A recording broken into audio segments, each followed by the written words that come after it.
magical powers that were acquired when it leapt through a rainbow. The boy was so enthralled he couldn't open the doors of the royal treasury fast enough. I caught him just as he was about to hand over a sack of gold coins, an entire month's worth of his allowance, to the confidence man. I ran the traveller out of the castle and all the way out of the kingdom. Maurice sulked for days afterward. If my son doesn't get a dose of reality soon, he'll be eaten alive when he becomes king.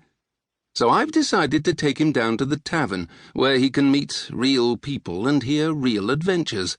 That'll cure him of that fairy tale nonsense before it sets in too deeply.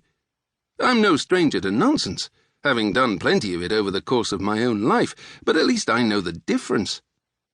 I enter the boy's bedchamber, sighing at the pastel window coverings, tapestries, embroidered dragons, stuffed unicorns.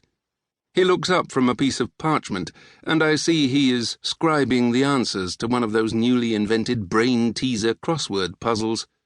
Maurice enjoys the puzzles, though I find them frustrating, due to the lack of standardized spelling across the land. Smiling, I hold up the 2 ragged cloaks I've brought with me. "Time to go, son. You'll enjoy this, I promise." He wasn't enthusiastic when I first made the suggestion, and he doesn't seem enthusiastic about it now. "Mother says it's foolishness." "The Queen and I come from different worlds," I say.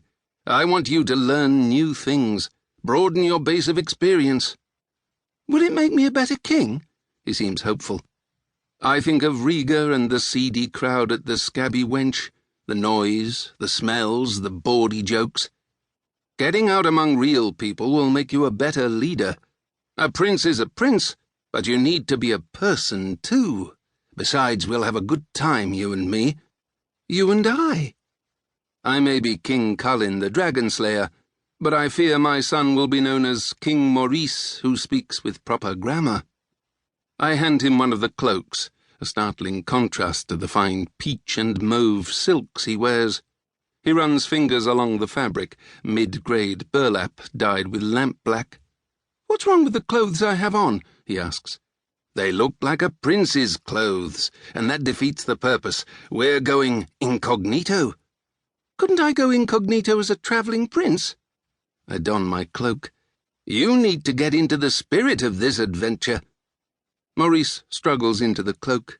I offer him a dried apricot from a pouch I keep with me, but he says he isn't hungry. Nervous, I think. We leave the prince's chambers and walk past the coats of arms of local noble families. A blank spot on the stone wall shows where we recently took down the banner of Sir Vincent, now indelibly known as Sir Vincent the Ineffective, because of his habit of falling off his horse during jousting matches, even before an opponent's lance struck him. I told Vincent that he can hang his brown-on-brown coat of arms in the castle hall again as soon as he earns back his honour. When Vincent asked how he could do that, I gave him Prince Maurice's signed and numbered limited edition of poems and dispatched him on a quest to have the fairy prince personalise the volume. This quest serves 2 purposes. It will keep Sir Vincent out of my hair for months or years to come, and it will keep the silly poems away from Maurice. Now, as night falls, the town stirs. People close up shops, light lanterns, serve meals. The Queen has her own dinner delivered to her private rooms, salad, cottage cheese, and dried apricots. She likes to eat healthy, and she's watching her waistline.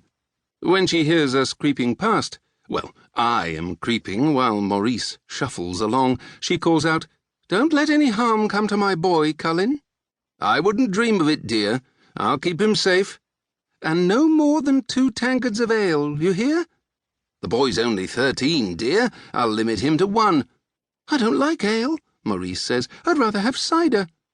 "I was talking about you, husband. And don't go filling the boy's head with silly tales." "My dear, I am trying to empty his head of silly tales. He needs to learn how the world works." "Oh, you and your old comrades," the Queen calls. "Tricks and confidence schemes." I hurry the boy down the hall. Like I said, the way the world works. As I think of her sitting alone in her tower room, I call back, "Stay safe. Don't let any dragon..."